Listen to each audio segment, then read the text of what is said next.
Um abaixo-assinado está recolhendo assinaturas de pinheirenses contra o aumento do salário do prefeito, vice-prefeito e vereadores e já atingiu mais de 5.000 assinaturas. Mas e após o recolhimento destas assinaturas, quais são os próximos passos? Entenda. Esse procedimento é o seguinte: eles estão criando uma associação para coletar todas essas assinaturas. De posse dessas assinaturas, eles provavelmente vão encaminhar para o Ministério Público. E, por sua vez, o Ministério Público, de posse dessa insatisfação popular, o Ministério Público provavelmente, dizendo em tese que ele pode tomar uma outra medida, mas em tese ele chama o Tribunal de Contas. Em 24 horas, esse Tribunal de Contas, os técnicos do Tribunal de Contas estarão aqui em João Pinheiro. Assim chegando os técnicos do Tribunal de Contas, eles agem como se semelhante à Polícia Federal.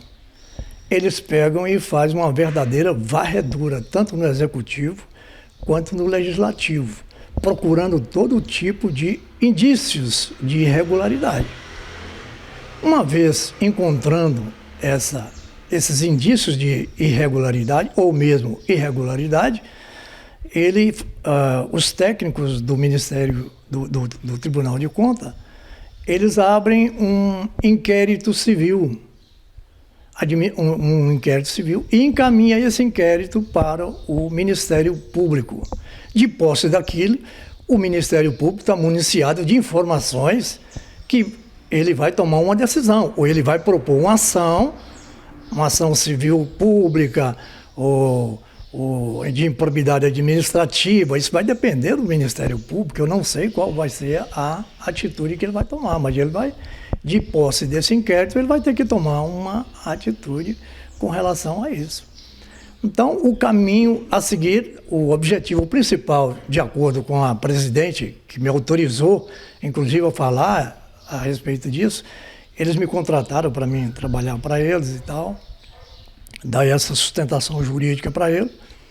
Então, esse é o caminho que provavelmente, em tese, será feito com essas assinaturas. Os vereadores, a Câmara Municipal de João Pinheiro aprovou um projeto de lei com relação a esse aumento para os políticos aqui em João Pinheiro a partir de 2021. Qual a sua opinião? É legal ou imoral? Olha, Roberto, primeiro é o seguinte: nós temos a Constituição Federal, que é a lei maior, nós temos a Constituição Estadual e nós temos a lei orgânica do município, que chama lei orgânica, mas na verdade é a nossa Constituição. Em todas essas Constituições está previsto que cabe ao Legislativo, ou seja, a Câmara Municipal, no final do mandato dos vereadores, estipular ou aprovar, ou mesmo colocar em julgamento o aumento ou diminuir. Isso cabe a eles decidir o aumento ou diminuir, ou seja, o valor do salário dos próximos prefeitos, vice-prefeitos, as próximas pessoas que irão administrar o município. Então, é da Câmara que parte essa iniciativa desse projeto. Muito bem. Levando em consideração a atual conjuntura, eu estou falando em tese, porque eu não tenho também nenhum documento na minha mão que prove o contrário. A presidente da associação me disse ontem que realmente, agora sim, ela está com esses documentos em mão. Mas eu falo em tese, porque eu não tenho documento na minha mão para me falar muito a respeito disso. Olha, de acordo com as notícias, essa lei é imoral. Por quê? No momento em que o comerciante fecha suas portas, se ele tem duas portas, ele mantém uma fechada e a outra aberta, com a fita amarela e preta, cercando o seu cliente para não entrar no seu estabelecimento, mantendo aquela distância, quer dizer, reduziu drasticamente todo o seu movimento, e ao reduzir o seu movimento, reduziu drasticamente os seus lucros. No momento em que todo mundo, a pessoa que ganhava R$100 por dia ou R$600 na semana, passou a ganhar R$100 por semana, ou seja, houve uma redução drástica em todo o salário de todo mundo.